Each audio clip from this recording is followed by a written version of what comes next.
All right, we're back. I'm in the car again with the lovely Ellen over here.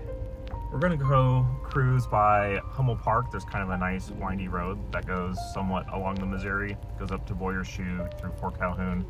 It's like almost 60 degrees out, so it's really nice, and the Volvo's running really good.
So I think that's going to call it a weekend for us. We're going to drive around a little bit more, enjoy the car and the weather while it's still nice out.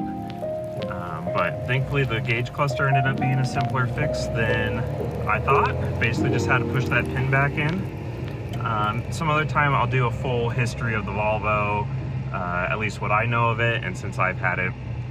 Hope you all have a good weekend, and until next week, we'll see you later.